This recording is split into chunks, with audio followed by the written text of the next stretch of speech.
The moment I knew the tides were turning wasn't when they took my name off the company website. It wasn't when they stopped CCing me on strategic emails or even when my parking spot mysteriously became reserved for Brooke Pemberton. No, it was when I walked into the boardroom for our quarterly review, coffee in hand, prepared like always, and found Brooke sitting in my chair, legs crossed, acrylic nails clicking across my old iPad, eyes locked on mine with that smug eyelash extension flutter. "Didn't get the memo?" she chirped, popping her gum-like punctuation. "We're going in a fresher direction." Now, for context, I'd given 15 years to Ironbridge Capital. No drama, no scandals, no missed deadlines. I was the person who made sure the ship stayed afloat when Kyle Hendricks, our CEO, accidentally vacationed in Bali during the 2012 compliance audit. I coached junior analysts through margin reconciliations like a damn therapist with a calculator. And yet, here I was being treated like I'd wandered in off the street asking where the bathroom was. But I didn't flinch. I didn't give her the satisfaction, just smiled, nodded, and walked to the side of the room like a ghost at my own funeral. You learn to stay silent when the knives are still coming down. Now, quick pause here since we're getting into it. If you're one of the 97% listening to these stories without subscribing, go ahead and smash that button. It's free, it helps more than you know, and honestly, it keeps the team caffeinated enough to keep digging up tales like this one. Plus, Brooke hates when people support working professionals over influencers. So, bonus. Anyway, back to my desk being stolen by nepotism in Louboutin heels. Brooke, fresh out of a marketing bootcamp and TikTok famous for reviewing overpriced candles, had been strategically placed in our firm by her uncle Kyle, supposedly to streamline digital branding. But we all knew what it really was. A trust fund brat with a nose for hashtags and zero understanding of financial instruments, suddenly deciding our Fortune 500 clients needed girl boss energy. I was introduced to her in the hallway like I was the janitor. "This is Auntie Claire," she laughed to another new hire. "She's like the institutional memory, like a living filing cabinet." To her, I was legacy clutter, a fax machine in an iPhone world. But what she didn't know, what none of them bothered to check, was just how quietly powerful that filing cabinet still was. Kyle, drunk on his own rebrand, started echoing Brooke's rhetoric. "We need agile thinkers." "Claire, you're steady but not nimble." I'd handled 2 hostile takeovers, smuggled our firm out of an insider trading scandal, and negotiated an acquisition in Mandarin without Google Translate. But sure, let's prioritize emoji fluency. They moved my office, then moved it again. Eventually, I was sharing a windowless cubicle with the HR coordinator and a 3-foot-tall succulent named Elliot. Still, I stayed. Why? Because when you've spent 15 years weaving the tapestry, you don't yank the thread at the first drop stitch. You watch, you wait, you document. And I did document. Every skipped protocol, every email misfiled, every Brooke innovation that violated 3 regulatory clauses and a basic understanding of math. I kept it all, not out of pettiness, but precision. Because deep down, I knew this wasn't just poor leadership. This was arrogance dressed as disruption. And arrogance left unchecked devours itself. So when I got a calendar invite titled Leadership Alignment, Next Gen Vision Strategy with no agenda and no request for my presence, I knew the knife was midair. But I didn't duck. I sharpened my own. It was almost poetic, really, watching my replacement post selfies in my chair. Caption, "Taking the throne nail sparkles." The lighting was good. I'll give her that. Even the best filter can't hide what's coming when the wrong queen wears the crown. The first time Brooke took credit for my work, it was almost funny. Almost. She presented a risk mitigation model to the partners. My model, the same one I'd built brick by brick during the 2020 volatility nightmare while she was probably still reviewing exfoliators on YouTube, and called it her proprietary blend of generational intuition and AI-powered forecasting. She actually said that with a straight face while I sat 3 chairs down from her sipping burnt conference room coffee like a guest at someone else's funeral. I waited for someone, anyone, to speak up to say, "Isn't that Claire's, or didn't we implement that last year?"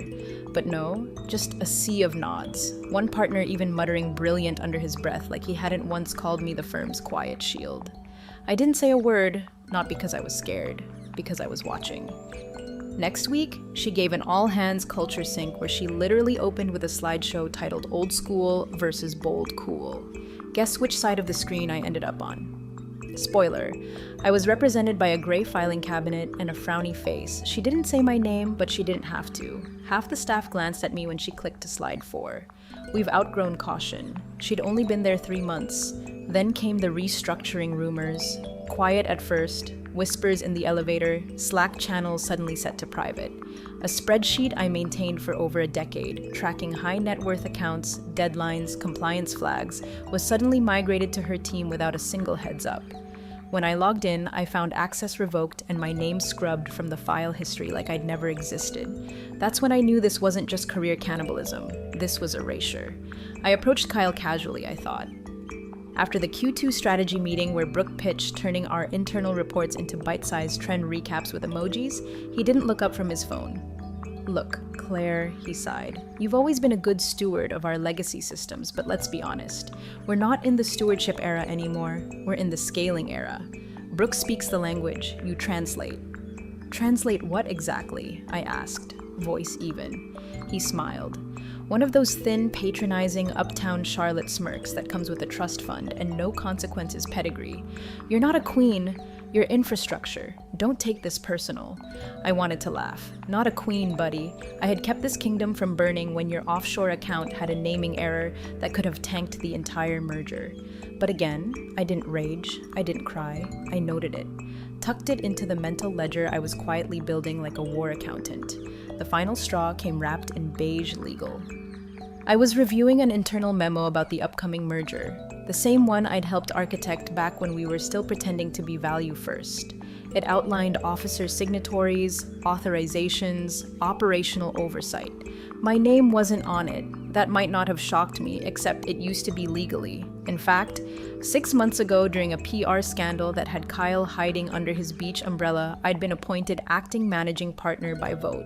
They never formally revoked it. We were advised to wait until the merger closed to finalize any changes. I had the email, I had the memo, I had the vote. So why was my name nowhere? I didn't send a heated email, I didn't stomp into legal, I walked into HR, asked for a printed copy of my personnel file, smiled politely, and left with a folder thick enough to make Brooke's acrylics tremble. Back at my apartment, I poured a glass of Syrah, opened my laptop, and cross-referenced everything. They hadn't undone the appointment. And if they hadn't undone it, then in the eyes of the federal government during a pending merger where operational control is everything, I wasn't legacy clutter. I was the throne, and they were squatting on it. Monday morning smelled off.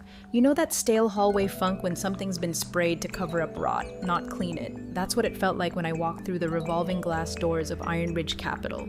Polished on the outside, festering underneath. My badge didn't beep. At first, I thought it was a glitch. Happens sometimes after a system refresh. I tapped it again. Nothing.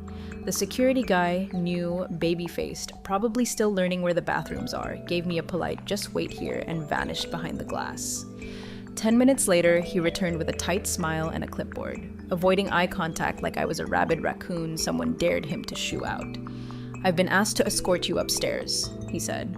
"Per administration." Administration.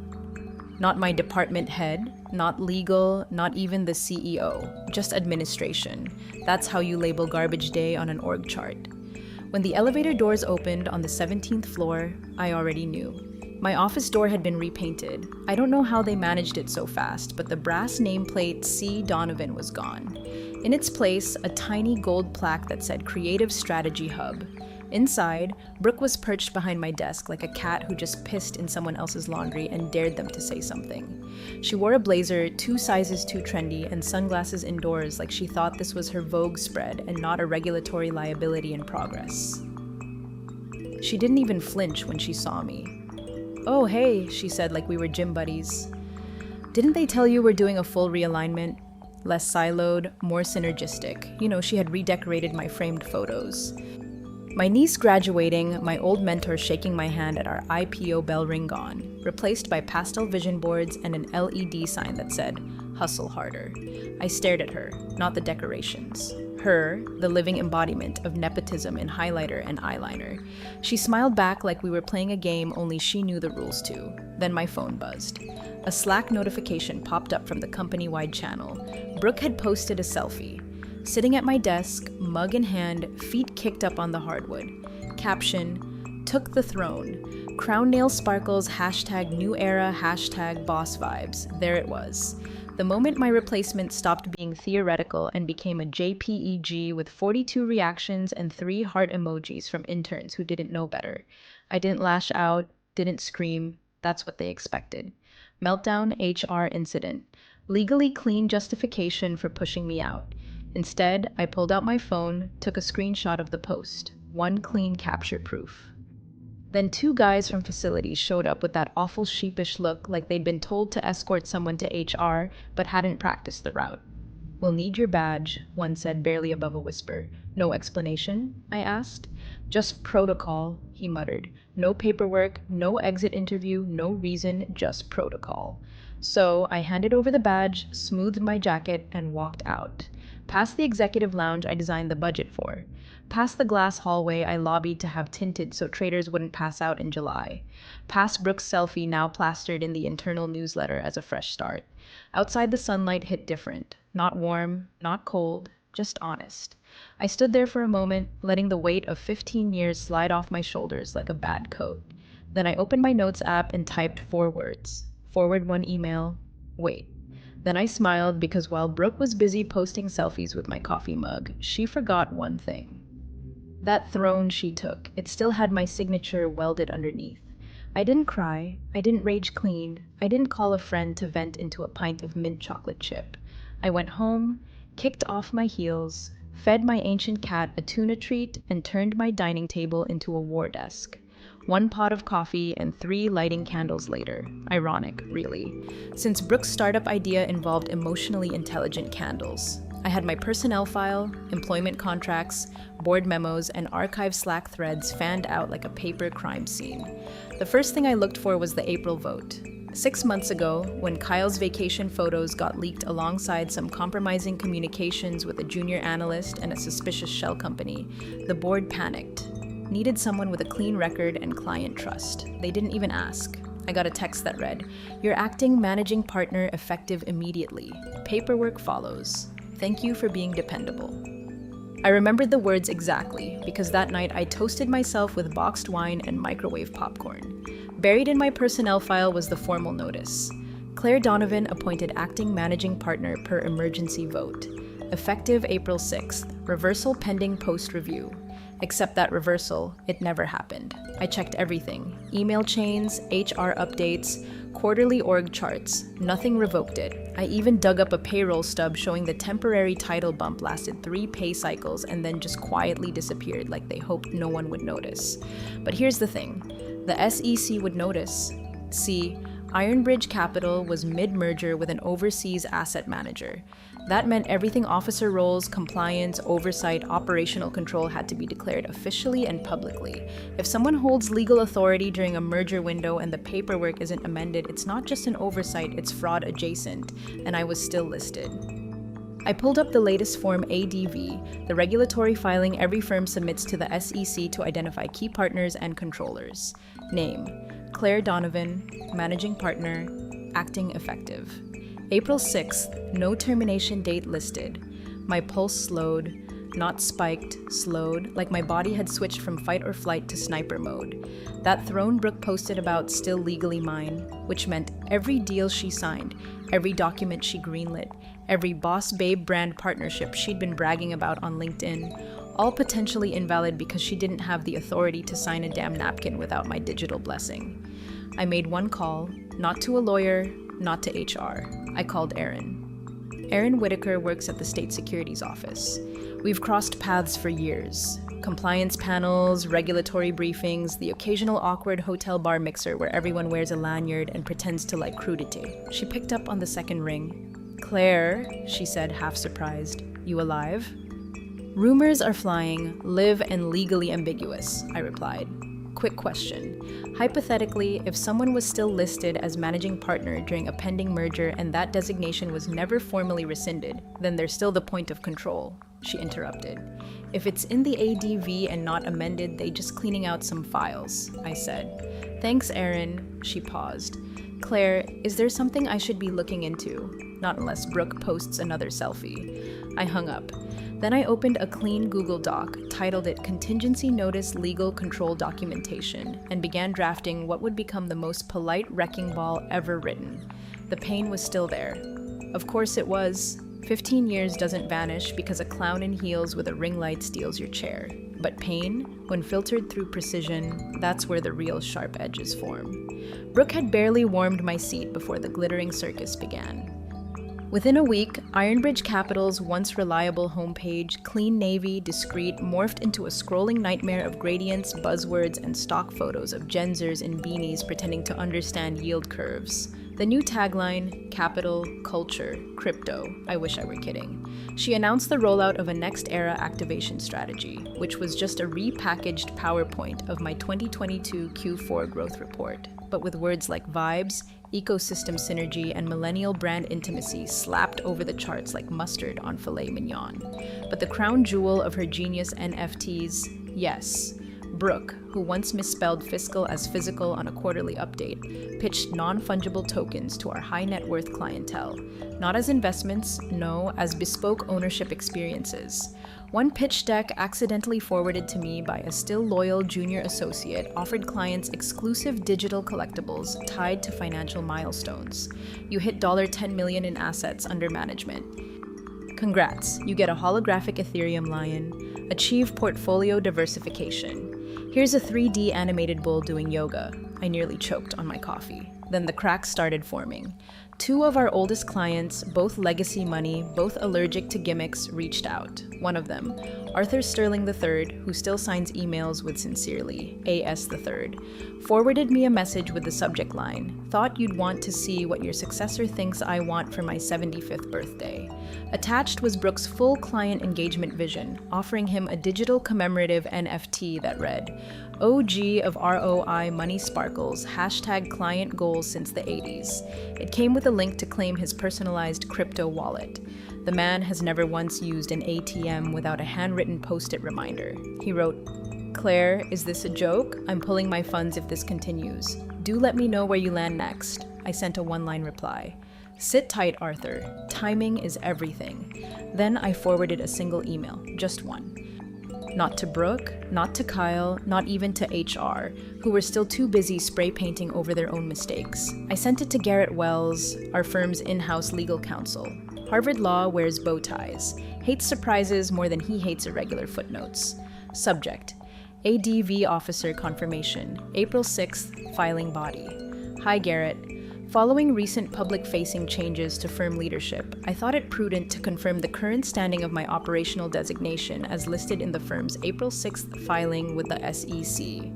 As no formal reversal or amendment appears in the record, I remain per official documentation the acting managing partner. Attached are relevant filings, communications, and payroll acknowledgements for your review. No action needed at this time, just wanted to ensure alignment and transparency as the merger review proceeds. Best, Claire Donovan. There were no threats, no accusations, no italics, just facts sewn together with silk thread and left gently in his inbox like a loaded gun on a lace doily. Within 20 minutes, he read it. Within an hour, I saw that he'd opened every attachment. And sometime that afternoon, while Brooke live-streamed and asked me anything about redefining hedge funds as vibey spaces, Garrett Wells went dark. No Slack, no calls, just a ghost in legal robes, probably sitting in his office, replaying the entire merger prep in his mind with slow, creeping dread. I didn't need to scream to be heard. I just needed to whisper on paper. The silence was deafening. After my email to Garrett, the firm's normally buzzing legal Slack channel turned into a graveyard. No morning compliance roundup, no memos about pre-merger review, nothing but a single pinned message from 4 days ago that read, "Don't share merger materials outside secure portal, non-negotiable." I could picture him, Garrett Wells, seated at his desk like a man who just realized he's been walking around a minefield in flip-flops, bow tie undone, glasses smudged, whispering a long, steady fuck while scanning the SEC filings again and again. Because here's the thing about acting titles. They may be temporary in intent. If you don't undo them properly, especially during a regulatory review, they're binding. And in our case, the merger was still under the microscope. Every controlling officer, every signature trail, every digital key had to be airtight. And my name was still on everything that mattered, which meant every contract, every disclosure, every Brooke initiative was floating in legal purgatory, possibly invalid, possibly criminal. I didn't need confirmation from Garrett. The proof came in the form of an action. No company-wide newsletters that day. No LinkedIn flexes from Brooke. Even her Instagram story, usually updated with latte art and CEO energy boomerangs, went dark. I waited. And then Brooke, undeterred by what she didn't yet know, tried to launch her magnum opus. She called it Phoenix Day, a full-on rebranding initiative complete with a press release, influencer partnerships, glitzy gala announcement for select clients, and God help us all, a commemorative digital Firebird NFT for every attendee, paired with personalized thank you videos generated by AI. The invite went out firm-wide. Subject line, tomorrow's vision, today's vibe, Phoenix Day is here, fire. I actually laughed out loud, alone in my apartment, wearing socks with holes, eating leftover pad thai like a divorced oracle, watching her prophecies come true. But then the kicker came. At 4:32 p.m., I got a LinkedIn message from Preston Mahoney. Preston was one of our whales, a venture portfolio guy with fingers in everything from biotech to vertical farming. Big money, old school demeanor. Had once fired a junior analyst for calling him bro. Message read, "Hey, are you still with the firm? Because things are getting weird. Brooke just sent me something about tokenized shareholder engagement with confetti gifts." I stared at it for a long time, not because I didn't know how to reply, but because I knew exactly what that meant. It meant Brooke had tried to move funds, sign contracts, commit client capital without authority. She didn't just step on a rake, she stepped on a legal landmine barefoot while live streaming it. I opened my own secure folder, the one no one else knew existed. In it, draft notice labeled Statement of Concern, Operational Authority, Conflict, Merger Impact. It was ready. All it needed was a timestamp. Across Charlotte, I imagined Garrett pacing, phone pressed to his temple, sweat soaking the collar of his once crisp shirt. Maybe he was on the phone with the merger council, maybe with Kyle, maybe with the regulators already. Didn't matter. The moment was here. The throne was tilting and the crown still had my name engraved beneath the gold. The crisis didn't explode. It seeped in like water under a locked door. Slow at first, almost unnoticed, until suddenly the entire floor was under 6 feet of regulatory sludge and no one could remember how to swim. It began with a series of quiet pings, one from the Merger Council asking for clarification on officer signatory authority, another from compliance requesting updated designation documents that should have been filed post-April, then one from the SEC Oversight Coordinator flagged urgent seeking confirmation on who currently held operational control of the firm. By the time the fourth ping landed, this one from the Foreign Investment Board partner, the lights on Garrett's phone looked like a Vegas strip. He didn't answer. He couldn't. He was too busy reading the forwarded email from me for the third time. Now paired with a time-stamped PDF from the SEC database showing that, yes, as of now, Claire Donovan was still the legal managing partner, not is, which meant every contract Brooke signed, every asset movement authorized, every shred of public communication under her leadership, legally non-binding at best, potentially fraudulent at worst. Garrett didn't scream, he didn't even curse. He just stood up during a high-level call with Kyle, merger attorneys, and the strategic acquisitions team holding his phone like it had started to hiss. No words, no fanfare. He walked behind Kyle, leaned down, and silently slid the screen in front of him. Kyle, mid-sentence about brand alignment in global markets, glanced at the screen, squinted, and read. The exact moment he reached the section of my email that included the filing date and SEC control clause, his whole face changed. It started with the jaw, that tight clench men get when they realize they've stepped in something they can't power walk out of. Then the eye twitch, and finally the full realization, brow furrowed, color draining like a bad stock ticker. When the timestamp sank in, April 6th, 6 months ago, half a year of Brooke's fantasy and leadership. 6 months of empowerment brunches, meaningless initiatives, and one very real legal dumpster fire wrapped in glitter and corporate hashtags. The room went silent. You could hear the weight of the merger collapsing in real time. "Why wasn't this reversed?" Kyle finally asked, voice brittle. Garrett didn't answer. The managing attorney on the speaker call, cool, British, emotionally extinct, spoke instead. "I'm sorry. Is this individual not in the office anymore?" Garrett cleared his throat. She was walked out, her access revoked. The current operational control by federal record remains with Claire Donovan. Stunned silence. Then, "So your niece has been signing documents she doesn't have authority for." Kyle didn't answer. His throat bobbed like he was trying to swallow a very expensive lawsuit. He picked up the phone, dialed, waited. Straight to voicemail, he muttered, palm tightening around the receiver. He hit redial. Still nothing. And then finally, he shouted, shoving back from the table, "Call her now, not Garrett, me." Everyone in the room knew who her was. No one said my name. But they all knew the ghost they tried to bury was now the only person who could unlock the vault door before the whole institution got crushed under compliance rubble. Too late, too deep. That's what happens when you crown an influencer and ignore the architect. And now the throne was sinking fast. The phone lit up like it had a guilty conscience. I didn't even need to check the number. Only one man would call me 5 times in 30 seconds with that kind of desperation and still think he had a say in how the conversation went. It rang once, twice. I let it vibrate against the table, its frantic buzzing almost rhythmic against the wood. Then I tapped decline with the same calm you use to swat a fly you've seen coming for hours. The screaming I imagined was theatrical.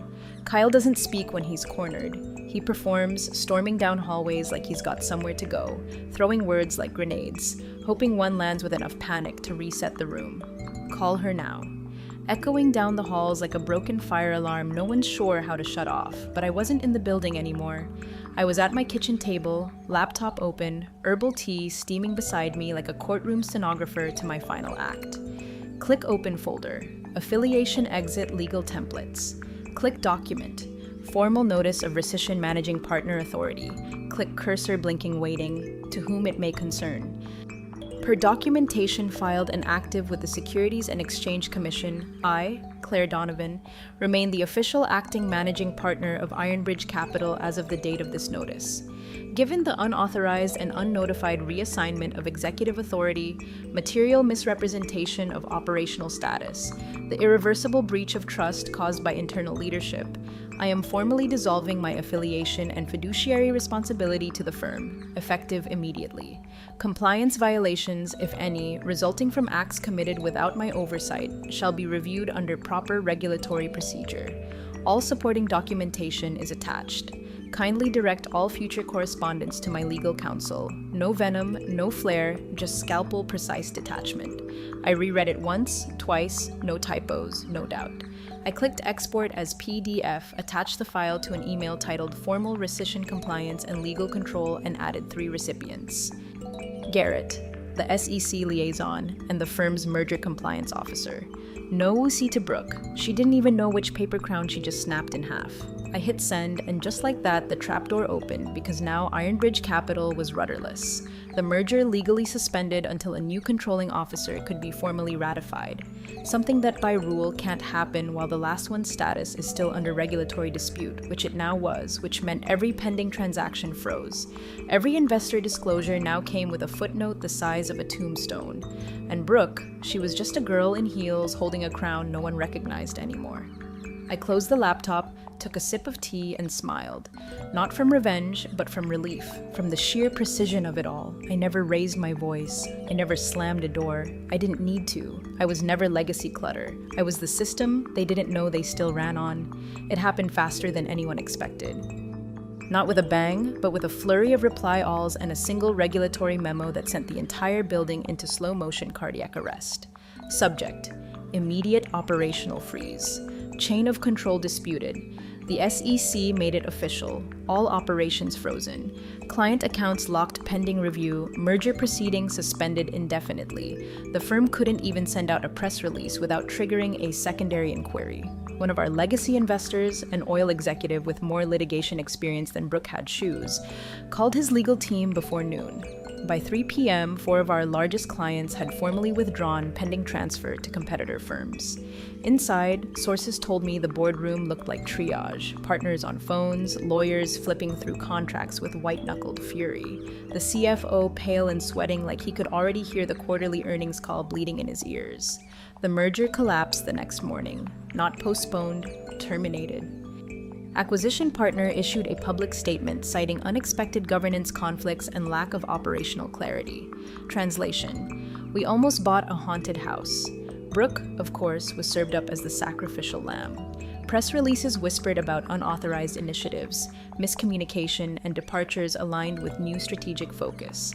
She was quietly removed from all social channels, her name deleted from firm literature, and most deliciously, her access to the very digital throne she'd once posed on was revoked at 6:04 a.m. But everyone inside knew this wasn't about Brooke. She was the spark, sure, the glitter bomb that blinded the board into thinking youth equaled leadership.